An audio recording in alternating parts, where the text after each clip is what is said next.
कि हमारी बेटियों को रोडों पर नंगा करके घुमाने के लिए जब वो चीजें सामने आती हैं तस्वीर की तरह तो रोंगटे खड़े हो जाते हैं, क्योंकि वो हमारे देश की, इस भारत माता की वो बेटी भी है, बहू भी है। आज उनकी इज्जत आबरू को लूट लिए गए। जय हिंद, आदाब, जोहार। आप देख रहे हैं नया भारत टीवी 24। इस वक्त हम एक गंभीर मुद्दे पर बात कर रहे हैं। यह गंभीर मुद्दा ऐसा है कि शायद इस बात को सुन के आपको रोंगटे खड़े हो जाएंगे। मणिपुर नाम तो सुना होगा आपने। मणिपुर एक हमारे देश के राज्य का नाम है, जहां तकरीबन 2-2.5 महीने से वहां हिंसा भड़की हुई है। हिंसा किस कारण भड़की है, क्यों भड़की है, यह भी हम आपको बताएंगे। साथ ही साथ आपको बता दें कि 3 मई को मणिपुर में इंटरनेट की सुविधा बंद कर दी गई थी। जब हिंसा जब होता है राज्य में या देश में कहीं भी होता है तो इंटरनेट सेवाएं इसलिए बंद कर दी जाती हैं ताकि वो जो कोई वीडियो ना बना ले और वो वीडियो कहीं और वायरल ना हो जाए, क्योंकि दूसरे राज्य में या फिर देश में माहौल खराब ना हो। मगर ये बात हिंसा की नहीं, आज पूरी देश की जनता गुस्सा है और जगह जगह धरना और आक्रोश रैली निकाली जा रही है। आपको बता दें कि 3 महिलाओं को गैंग रेप कर और उनको निर्वस्त्र घुमाया गया, जिसकी वीडियो वायरल होने के बाद यह मामला तूल पकड़ा है। और आपको यह भी बता दें कि 77 दिन के बाद में 0 FIR होने के बाद अब जाके कुछ अपराधी लोग पकड़ाए हैं। यह कहां का रूल है? महिलाओं को सम्मान देने की जगह उनके कपड़े उतार के उनको नंगा घुमा दिया जाता है।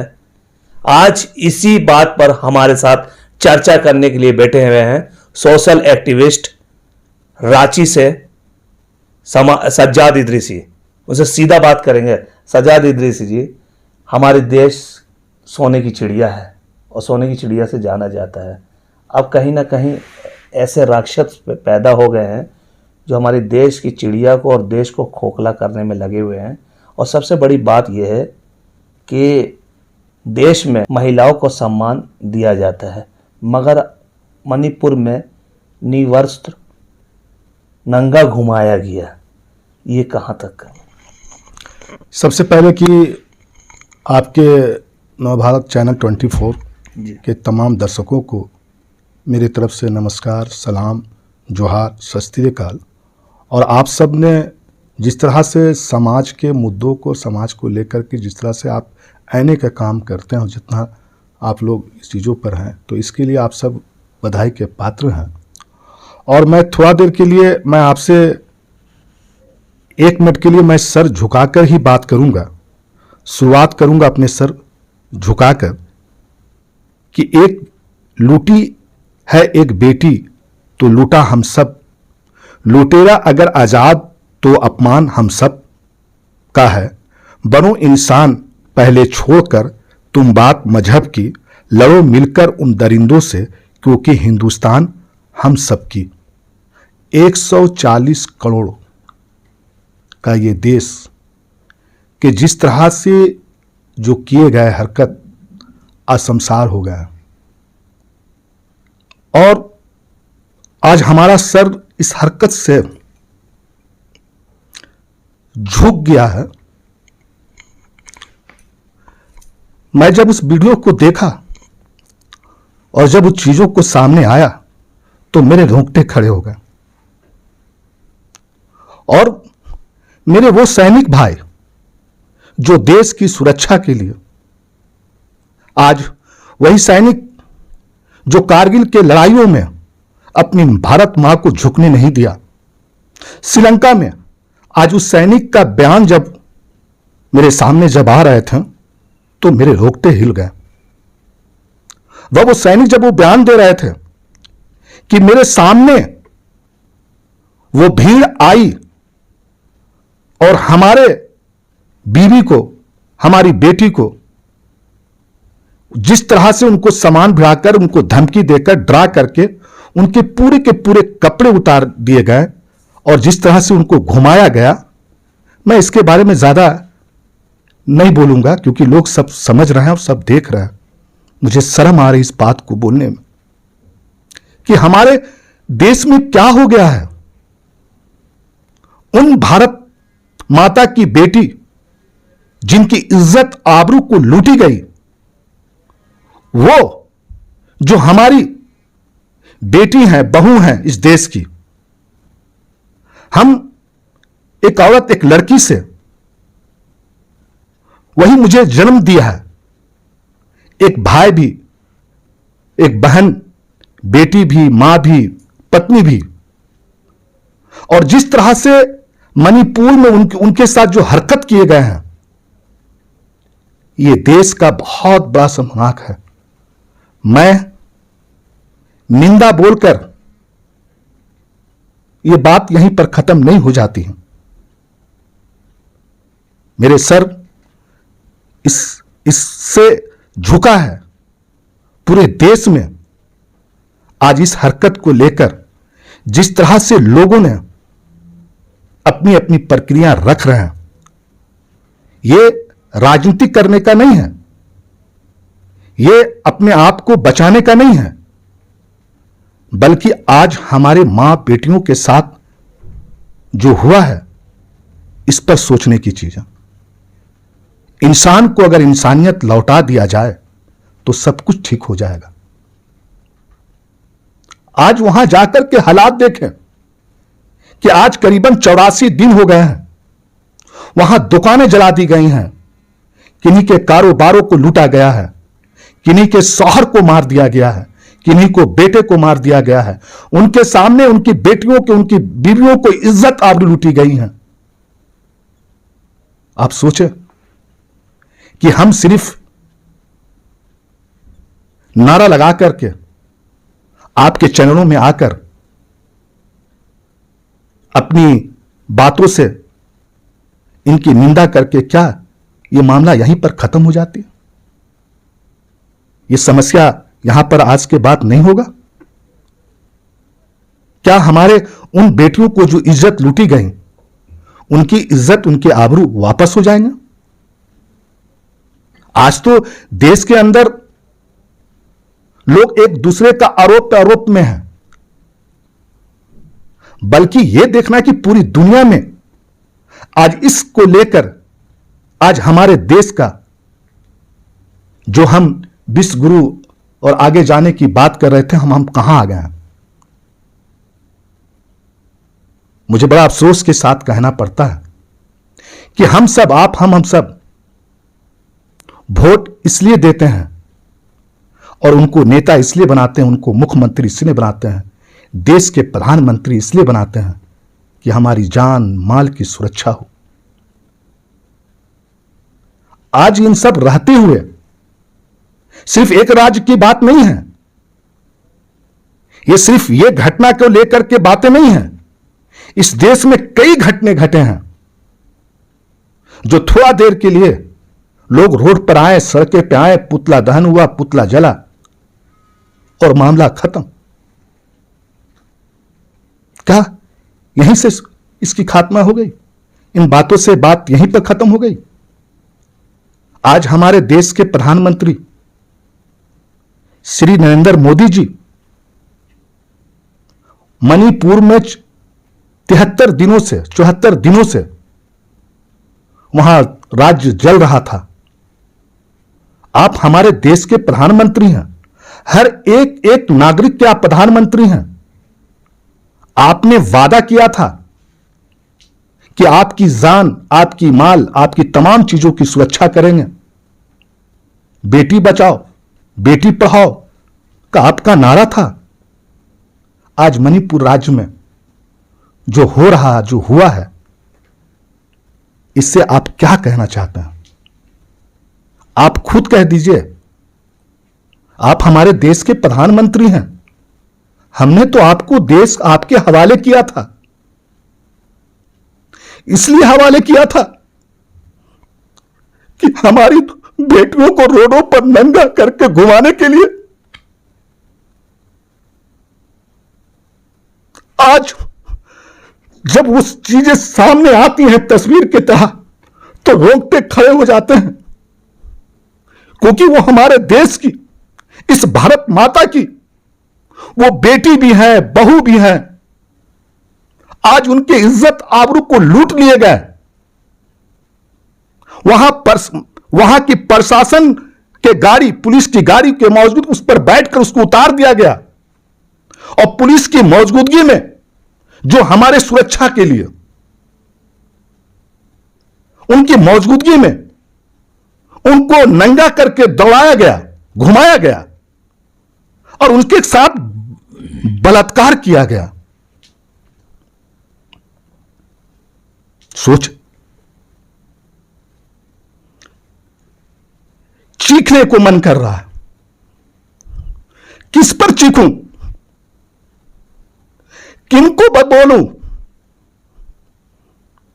क्या हमारी उन बेटियों, उन औरतों को जो इज्जतें लूटी गई, घुमाई गई, क्या मैं उनको वापस कर सकता हूं?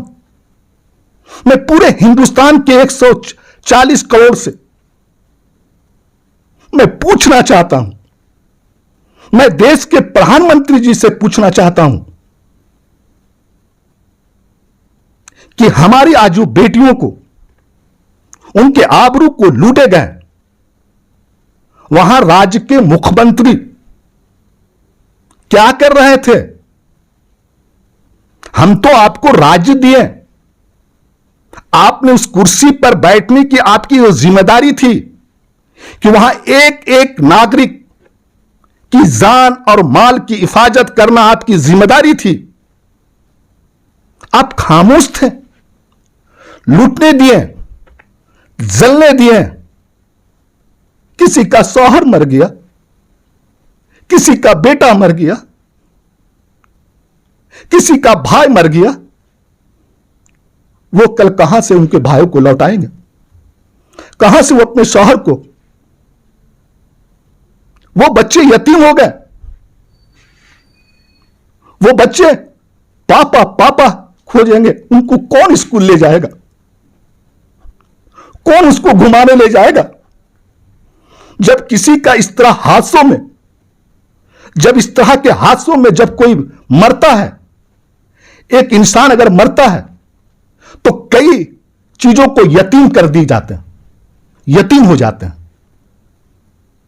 कुछ दिनों के बाद वो राज्य ठीक हो जाएंगे, लेकिन वहां के जो मर गए, जिनके लिए इज्जत लूट लिए गए, वो क्या होगा? सिर्फ हम दुख, हम कड़ी निंदा कर, हम चौक चौराहों पर पुतला दहन कर,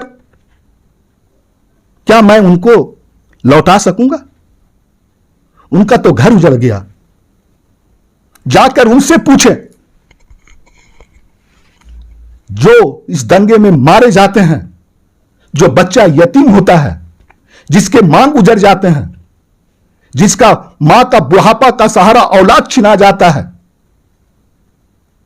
उससे जाकर पूछे कि पूरी जिंदगी भर तक, जब तक इस धरती पर जिंदा रहता है, तब तक उसकी आंखों में आंसू, उसकी यादें। मैं तो हाथ जोड़ करके पूरे हिंदुस्तान के नागरिकों से अपील करता हूं, गुजारिश करता हूं कि जिस तरह से यह घटना घटे, अब इस देश में इस तरह का दोबारा घटना ना घटे। हमारे देश को कहां ले जाना चाह रहे हैं? हर एक एक इंसान की जिम्मेदारी बनता है। जब आपका परिवार लुटाएगा, आपका परिवार जब मारा जाएगा, आपकी मां बहनों की इज्जत लूटी जाएगी, तब आपको एहसास होगा कि हमने क्या खोया और क्या पाया। कहीं ना कहीं देश के प्रधानमंत्री नरेंद्र मोदी जी ने अभी सख्त एक्शन लिया है और कहा है कि गुनहगार जो हैं उनको बख्शेंगे नहीं। जो इस तरीके की हरकत किए है उनको कड़ी से कड़ी और उचित से उचित कार्रवाई होगी। मगर लोग बाग ये भी बात उठा रहे हैं कि 77 दिन से ज़्यादा मामला चलता रहा, वहाँ की पुलिस क्या कर रही थी? सबसे बड़ा सवाल।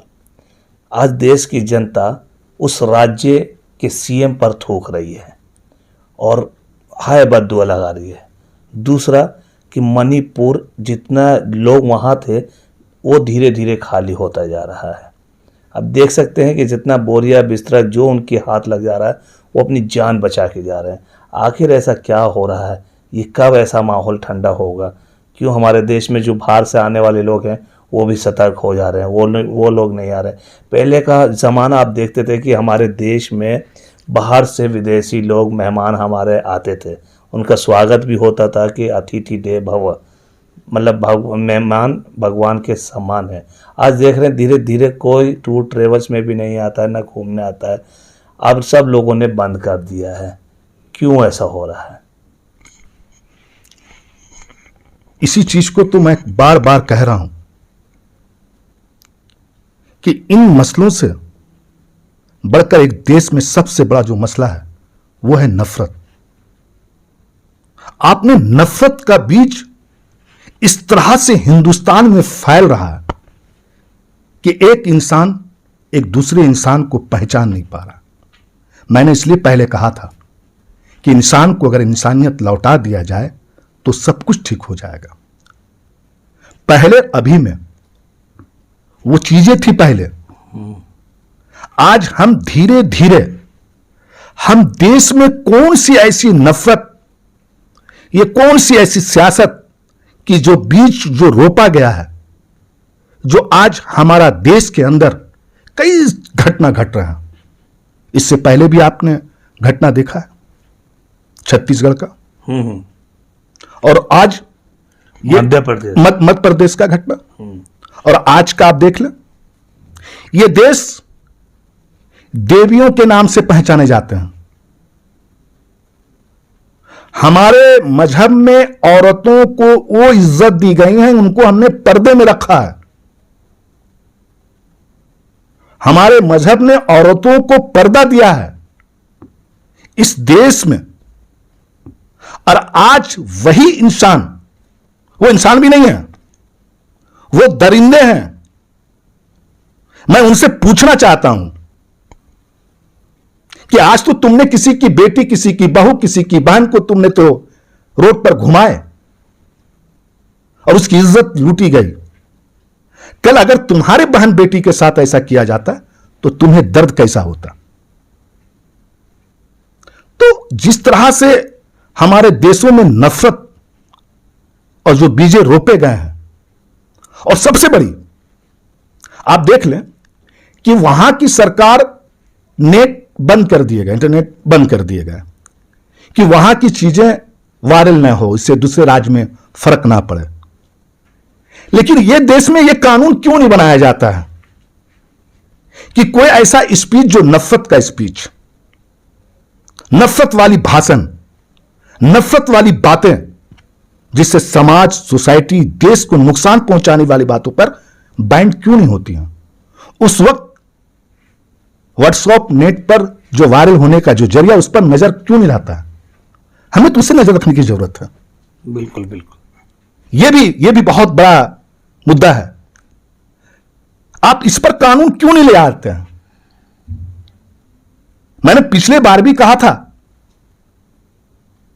कि भाई ये समस्या यहां पे नहीं रुकेगी।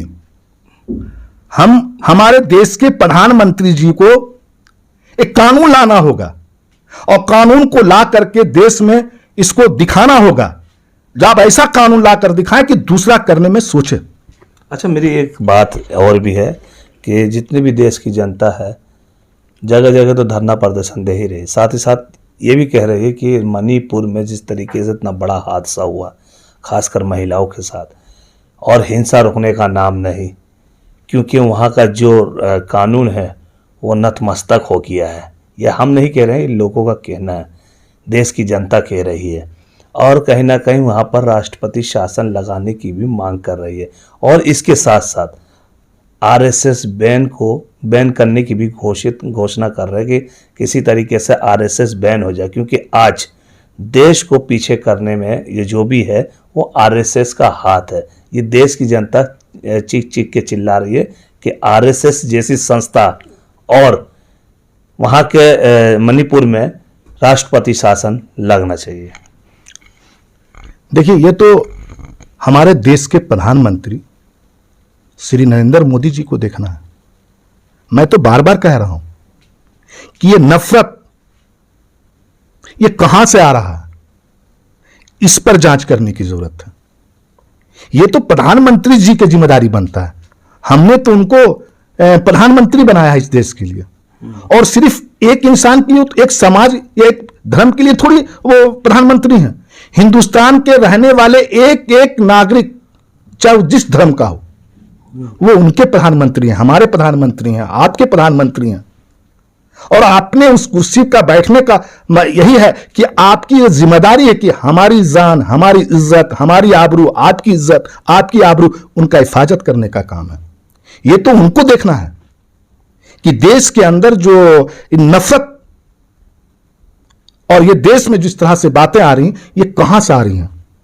अब इसका जांच करें, और आपको लगता है इस देश के अंदर जो नुकसान है उन पर प्रतिबंध लगाया जाए, उन पर बैन किया जाए।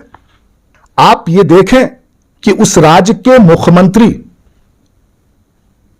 84 दिन तक, अभी ये 2-3 रोज पहले जब ये वीडियो वायरल हुआ है, मैं तो सबसे पहले सुप्रीम कोर्ट जज साहब को मैं शुक्रिया अदा करता हूं दिल की गहराइयों से। आज भी कानून और संविधान पर यह फक्र है कि ऐसे जज आज भी मौजूद हैं। उन्होंने कहा कि अगर राज्य इससे नहीं होता है तो हम इस पर करेंगे।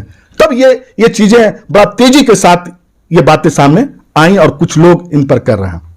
तो मैं सीधी की सीधी बात है, ना मैं नेता हूं, ना बहुत बड़ा पॉलिटिकल हूं।